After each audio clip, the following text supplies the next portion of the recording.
السلام عليكم ورحمة الله وبركاته. الحمد لله رب العالمين، وبه نستعين على أمور الدنيا والدين. اسمحوا لي أحبتي في الله دقائق لن أطيل عليكم. بعض الشباب اليوم يقول الحمد لله أنا لا أسمع الأغاني، ولكنني أستبدل الشيلات والأناشيد التي يسميها هو إسلامية.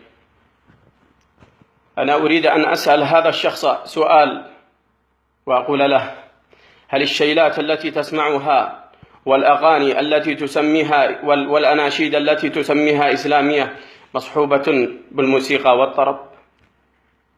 هل هي كذلك؟ ستقول نعم. ما هو الفرق بين الأغاني والأناشيد التي تسميها إسلامية وبين الشيلات المصحوبتان بالموسيقى والطرب؟ لا فرق. الفرق فقط في الكلمات.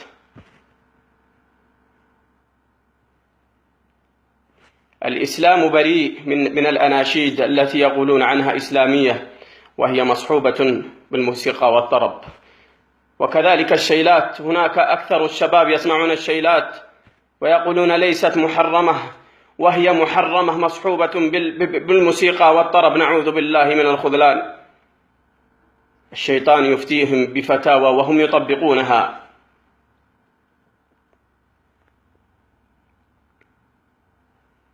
الكلمات التي فيها ألفاظ بديئة والتي تقال في الشعر وغيره لا يجوز لك الاستماع إليها، فكيف بكلمات مصحوبة بموسيقى والطرب؟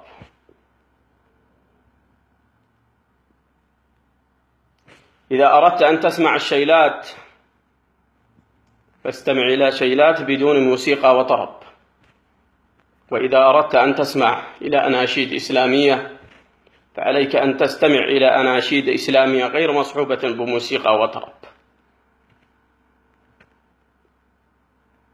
أما إن كنت تسمع إلى الشيلات المصحوبة بالموسيقى والطرب والأناشيد التي تسميها إسلامية والإسلام بريء منها المصحوبة بالموسيقى والطرب وتقول ليست حرام بل هي محرمة وحكمها حكم الأغاني، نعوذ بالله من الخذلان.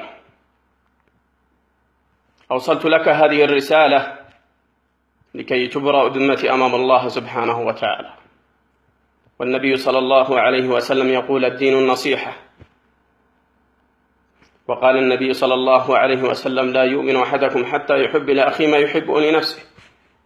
وأنا أحببت لك الخير الذي أحبه لنفسي وأشهد الله على ذلك. فأنا أقول لك: اتق الله في السر والعلن. تذكر قول الله تعالى: إن السمع والبصر والفؤاد كل أولئك كان عنه مسؤولا. هذه رسالتي بين يديك، إن شئت قبلتها وإن شئت تركتها، فحسابي وحسابك هو على الله تعالى. أسأل الله تعالى أن يعافينا في أبداننا وفي أسماعنا وفي أبصارنا، لا إله إلا هو. السلام عليكم ورحمة الله وبركاته.